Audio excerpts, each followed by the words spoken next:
Hi, welcome to Relax with Animal Facts. I am Steph Wolf, and I'm here to learn some facts with you about our furry, scaly, or possibly slimy friends, all while relaxing, sometimes going off topic, sometimes a lot of ums, a lot of you knows, trying to cut down on those a little bit, but it's such an easy fallback for me, and because I'm just, talking and going through going through kind of my head, sometimes I'll fill in the spaces with an or with a but I'm trying to do that less, and I'm sure I'm going to do it less over time as I get more used to podcasting and getting better with you guys.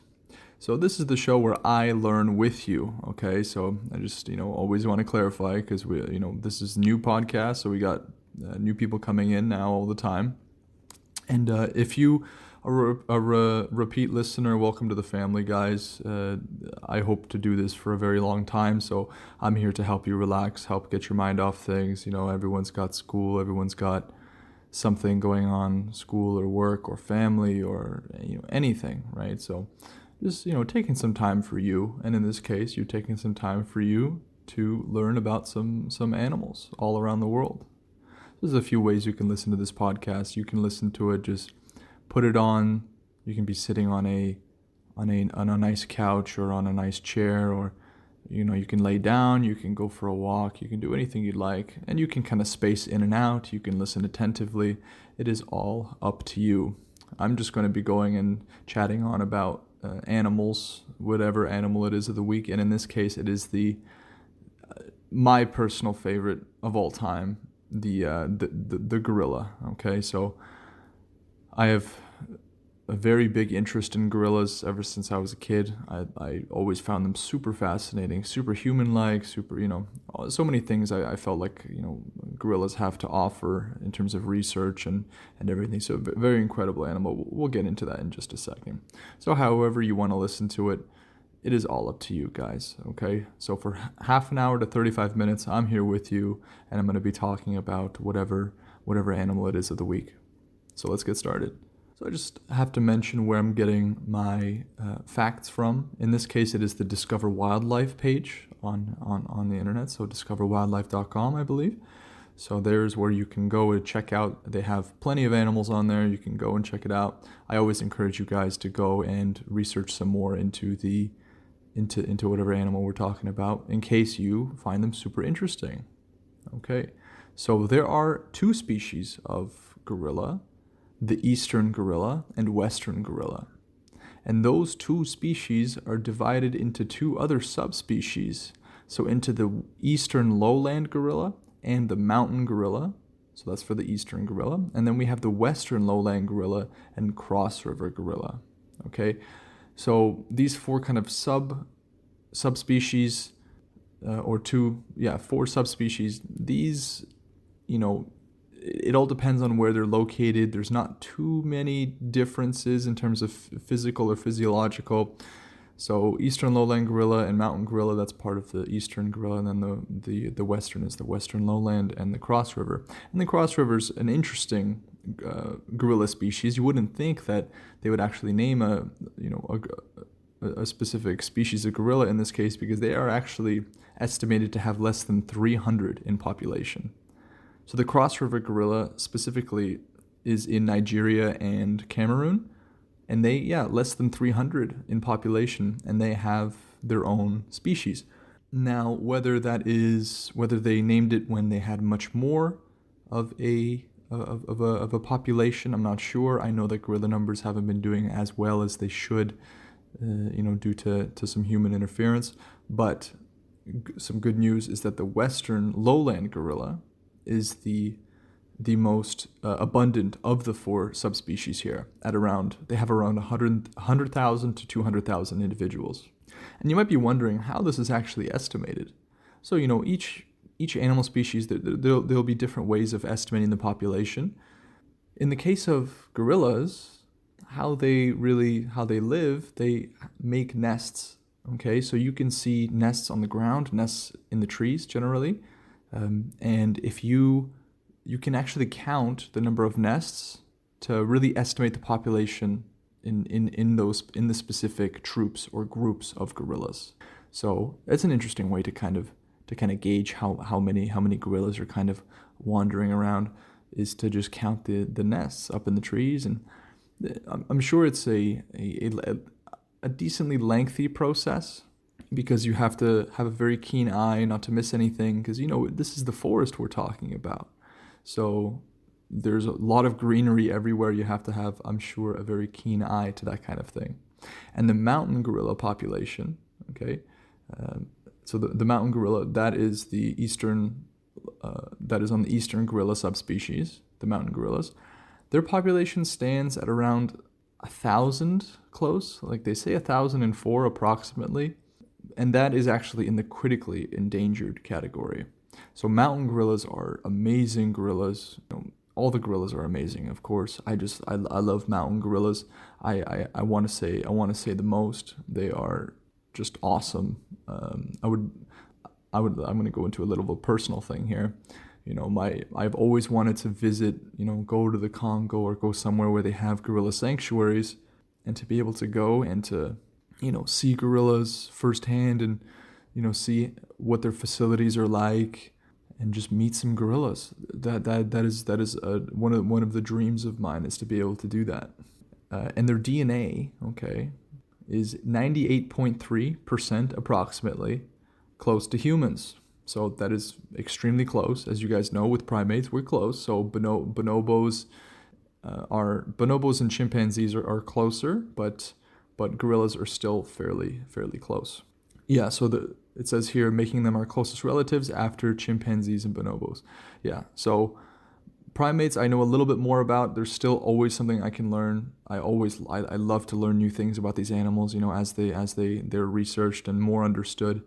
And we'll talk about a 40-year long study with a certain gorilla, and it's not just one gorilla but a few, and to kind of gauge their intelligence and see how far they can really grow and learn. Gorillas are highly intelligent. Of course, any primate species that is very close to humans in terms of evolutionary history is going to be fairly intelligent, relative. But they don't really use tools as much as chimpanzees do. But wild gorillas have been seen using sticks or bamboo to kind of gauge water depth. And that sort of perception of the world, to be able to understand and to have that intellectual process of, okay, so this water is deep, as you know. I'm saying as you know, because if you guys listen to the orangutan podcast, actually I don't even know if I mentioned if they swam well or not, but primates have a very different and I believe lower center of gravity than humans do, which makes it extremely difficult for them to swim efficiently. So I took swimming lessons from, I don't know, I want to say maybe 4 to 6 years, okay? If you were to put a gorilla through swimming lessons for 4 to 6 years, maybe he'll be able to do the backstroke, but he's going to have an extremely tough time, because it's not a matter of, skill and are they able to do it. It's more of a matter of, this is incredibly difficult for the animal because of their physiological or more anatomical predisposition. Where is that center of gravity? And that changes the whole equation with water. It makes it extremely hard for these animals to swim. It doesn't matter if they took 4 to 6 years of swimming lessons. Although I would love to, see a gorilla having a swimming lesson. That would be great. But in terms of using tools, so they don't use tools as much as chimpanzees do. Chimpanzees are the most common ones for you to be able to see them use tools. I actually watched a nature documentary the other day, I think yesterday night, and I saw how chimpanzees climb trees, and kind of there's some bee species like stingless bees that kind of hide their honey in trees, and chimpanzees will kind of figure out where the honey's at, get a big stick and just kind of ram it into the tree until they can get underneath the bark and get to the honey. And they love honey, so you see them using tools much more often than you would see tools in orangutan culture or gorillas or whatnot. Gorillas we're talking about now still. So gorillas use bamboo as ladders to help infants climb. So just like how human beings, we have jungle gyms and kind of playgrounds kind of spread around, they do more of a MacGyver sort of playground. If you don't know who MacGyver is, he's a man pre-2000s that he had a show where he would just make crazy stuff from nothing. Just like make a paper, like using a paper clip, he would do something incredible with it. And this is kind of what gorillas do. They kind of make their own little jungle gym with bamboo to allow their infants, they're also called infants, but we'll get into that in just a second, the babies. They'll use that to they'll use the bamboo as ladders, and they'll kind of practice a little bit, seeing how, just like figuring out the ropes before they actually go and start practicing in the real world, because swinging is I'm sure a very difficult task, especially because these are gigantic animals, and we'll talk about that in just a second, how big these animals are. That's kind of like the general knowledge of gorillas is their size and their sheer strength, and for good reason for sure. But gorillas, we're saying tools still.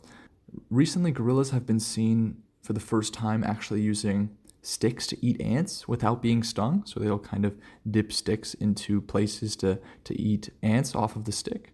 And this, I believe it is the Western lowland gorilla that does this the most. I don't know for sure, but I think this was spotted only in Western lowland gorilla populations.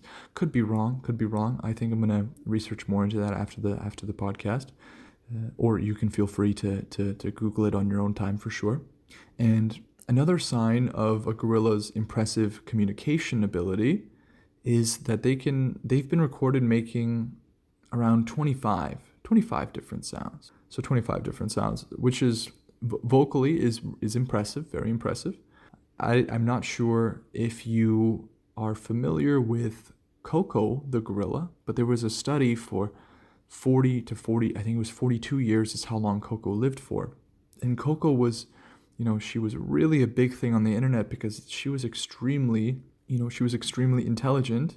She was born in captivity, and she was taught the sign language for 40 years, ever since she was a baby. And by the time she passed, she had an arsenal of about 1,000 signs, and she could understand approximately 2,000 words from the English language. So when we're talking about animals and human beings and whatnot, when you see an animal that is able to process emotion, in the way that this gorilla does, whether it is processing emotion or not is I think a under scientific debate. But to me is how I see it. Like, Koko knew how to sign crying and knew how to sign sad and frown and whatnot. And Robin Williams actually visited Koko.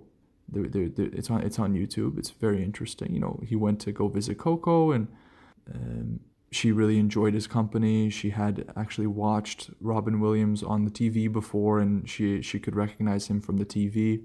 And when Robin Williams passed, she actually signed, after she was told, she was signing frown and cry and stuff, and she was using those signs to express how she felt. And this is why I think it is so important for us to have a sense of awareness and conservation for these animals, because they're so, they're intelligent in ways that is not entirely understood. Not just gorillas, but many different species, even species like octopus, right? Octopus have been seen to be super intelligent, or even birds like crows. We're going to get into all of these at some point, but I get passionate about talking about certain animals. And before I kind of ramble on a little more, I'm just going to take a nice, you guys know, a signature drink for my tea here. That's very good. Okay, so this story of Koko was one that really touched me personally. I found it incredibly interesting, really good research and an insight into these wonderful animals. But we're gonna move on. I'm not gonna wait. I could have a whole podcast just about Koko. So we're gonna move on. So now let's get into the physical kind of characteristics, what the gorilla is mainly known for in the general public there. So when you go to the zoo, you will notice that these are huge primates. In fact, they're actually the world's largest primate as of right now. They weigh around 143 to 169 kilograms. So if we do the math, okay, here we go. I'm going to say that it's about 300 pounds or a little bit over 300 pounds. So very large. And when they stand, they're about 1.4 to 1.8 meters tall, which is about 6 feet. Okay, so about 6 feet on average. So, and females weigh around half as the males do, which is pretty standard in terms of male to female weight ratios with primates. And a male gorilla's arm span is incredibly large, stretching about 2.3 to 2.6 meters. So, if you were to get an embrace, a warm embrace from a gorilla, it could hug you 2 to 3 times over. Just the same thing with orangutans. They very often have very large arm spans, which helps for swinging among trees. Even these animals that are 150 kilograms, for you guys that use pounds out there, that's maybe about 330, 340 pounds. I'm just making a guesstimate. Having a 300 and something odd pound gorilla being able to move swiftly through trees, you're going to need to have biomechanics to fit that picture. And for them, having those long arms and strong arms really helps with that process. And the biggest gorilla in the wild weighed about 590 pounds, so 267 kilograms. That is huge. That is a big animal. Gorillas in captivity are usually different weights. They weigh. So this is in the wild, 590 pounds in the wild, and that's really impressive. But gorillas in captivity are usually fed differently, have a different kind of regimen, and gorillas in captivity are on average, more. They are heavier than gorillas that are in the wild. So it usually differs to some degree. And the tallest, we talked about the biggest gorilla in terms of the weight, but now the tallest gorilla was about 1.95 meters. That's around 6'4". Okay, so if any basketball fans out there, this is a 6'4" Dwayne Wade size gorilla with about a 1.98 meter measurement around the chest, so like 6'5" almost. So if you were to measure from the chest over to the back, 1.98 meters, so huge, broad-chested animal, and a 2.7 meter arm span. So we're talking about 2.7 meters is about 8'6", okay? The tallest man ever recorded, I think, is 8'2" or 8'3", something like that. So if you were to take a man that is 8'6", lay him horizontally, that is how much this gorilla, if he was to spread his arms wide out, straight, that is huge. That is something that trying to even, put into my head how large that is it's hard to comprehend. But an 8'4" man lying horizontally is the arm span of the tallest gorilla that was ever documented. And not just having the sheer size of the sheer size of this animal is very impressive, but also that comes with strength as well. The strength of gorillas are about 4 to 10 times on average stronger than that of a human, and not just that's their body strength. When you look at their jaw strength, their bite, it's actually about 1,300 psi, which is double that of a lion, right? When you look at a lion, they got huge jaws, and so do gorillas, but gorillas have approximately double in terms of pressure on the bite, on the not pressure, but the amount of force that they're able to put through with their bite is double of a lion. And I'm a big fan of lions as well, but gorillas got them beat with the bite. Although these animals can seem intimidating when you look at all of these kind of things, 6 foot, 300 something odd pounds, they are still gentle giants, and they do prefer peace in general, and they rarely show their true strength. The main times in primates that they tend to show, because they do use energy by doing this, is that it's usually to do with some sort of interpersonal conflict. So between males, and gorillas have a structure of, who is the alpha male? The alpha male is able to mate with all the females, and nobody else gets anything under his watch. So these animals will show their strength to each other, to other males and to other females, to let each other, to kind of determine who is king here, and that's how they operate. So that's about the time that they show their strength. But with humans, it is incredibly rare for that to happen. They prefer mostly peace unless they feel threatened. I'm just going to take another quick swig of my tea here. Gorillas are mainly herbivores, which is good news. For everybody involved. Their diets consist of mostly bamboo, so kind of similar to the giant panda we did in a previous episode. Fruit, plants, and some of the western lowland gorillas eat small insects. Okay, so there it is. So the western lowland gorillas are the ones that have been seen to use sticks to eat ants off of. So it's a very smart species. And they eat about 30 kilograms of food each day in bamboo, plants, and some small insects. So 30 kilograms is about 66 pounds. That's about the weight of a small child. So, putting away that much food, it always, so many of these animals that we've done are large, that we've done already are large of size.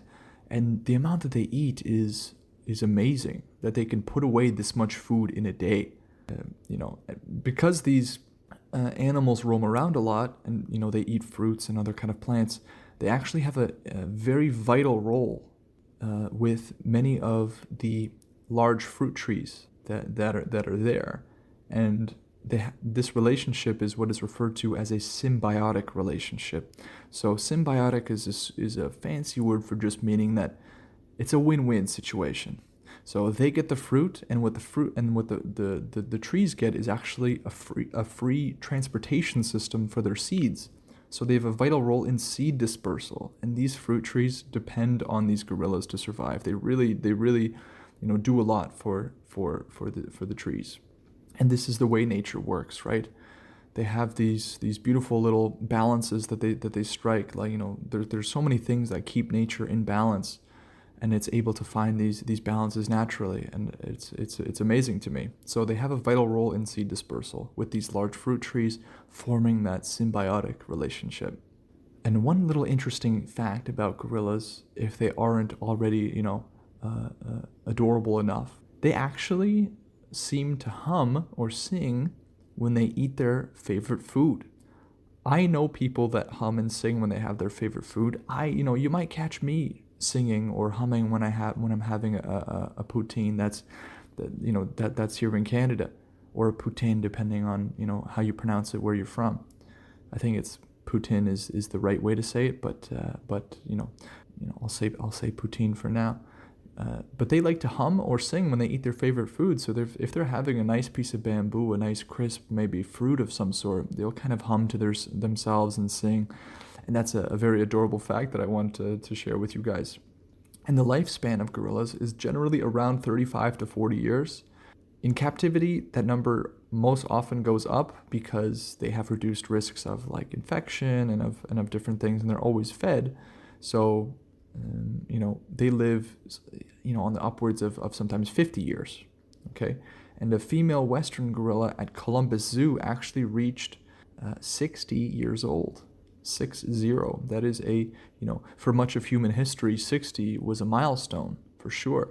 And, in gorillas in captivity, and in this case in Columbus Zoo, she reached the ripe old age of 60. So gorillas have a unique nose. So just like how with human beings, right? With human beings, we have, for the most part, unique fingerprints. There's been some research recently talking about how actually fingerprints are not as reliable as we thought, that it's actually possible for two humans to have a pretty much identical fingerprint and to be mistaken for somebody else. It's happened before, but it was reliable for the most part. And in the case of gorillas, they actually have unique nose prints instead of unique fingerprints. So I think I used to watch a lot of crime shows, different crime shows on Netflix or whatever. And, I would like to imagine what those crime shows would be like if they were if they were swabbing for nose prints rather than rather than for fingerprints. And they, when they take a guy down to the station, they have to kind of, they have to put their nose down on the table to kind of scan their nose prints. I think it's funny. But in gorillas, that's how researchers use their nose to identify them. It's for identification purposes, because a lot, sometimes gorillas can look similar, but the noses are very distinct and unique, which is an interesting fact to me. Gorillas are knuckle walkers. Okay, so knuckle walkers. That just means how they move in terms of locomotion. If you guys didn't hear or listen to the orangutan podcast, you can listen to that, where I describe what is knuckle walking, what is fist walking. So if you want to learn about that, you can go to the orangutan podcast after, and I'll give you just a quick little summary. That just means that they walk on their middle phalanges. Okay, middle and end phalanges. If you want to know more about that, listen to the other podcast. It's all explained there. So it's not fist walking. Baby gorillas are called infants. So just like with orangutans, who are called infants, right? Because we're so close and we share so many characteristics, the only real thing for me that when I look at a gorilla that doesn't feel that necessarily human-like to me is mostly their skull shape. Because you can see in chimpanzees and in bonobos and these other ones that are super close to humans, they have the general skull shape of a human, close to. Maybe not exactly the same cranial capacity, but very, very close. But with gorillas, they have a very large and sort of weird sort of shape. Well, not weird, but different shape in terms of skull. And that's the one thing that for me kind of differentiates them from a lot of other primates, is this very large and very unique shaped skull. But back to baby gorillas, they're called infants. So very apt term, because these are animals that are so close to us genetically. There's only 1.7%, something like that, difference. So very close. So those are actually all the facts I have today. We're going to move on to the last fact, or last little thing that I like to do in the podcast. For anyone that's new, we always end the show with kind of an explanation, or if something I could find about the name, where it comes from. Where does gorilla come from? Where did pandas come from? Like the name. And in the case of gorilla, it actually stretches back at least 2,500 years. So an explorer named Hanno the Navigator, he was on an expedition to the African west coast at around 500 BC, and he came across a group of predominantly female primates that he described in a not so nice way. He described them as savage, hairy women, which, this was 500 BC. I'm sure if this was today, he would have gotten an immense amount of criticism, but that's what he said. And he said, we can't be certain whether these were actually gorillas, but it is possible that they were just like some other kind of ape. But then this explorer's interpreters told him that they were called gorillae. So Gorillae, just gorilla with an E at the end of it. And the name stuck. And here we are with gorilla. So, as I said at the beginning of the podcast, these are a passion project for me. I love gorillas very much. I'm sure you can sense a sense of enthusiasm in my voice when I talk about gorillas. And I hope that if you're being attentive or not, I hope that it inspires you in some way, to get interested in animals. I mean, you're interested in animals, you're listening to the podcast.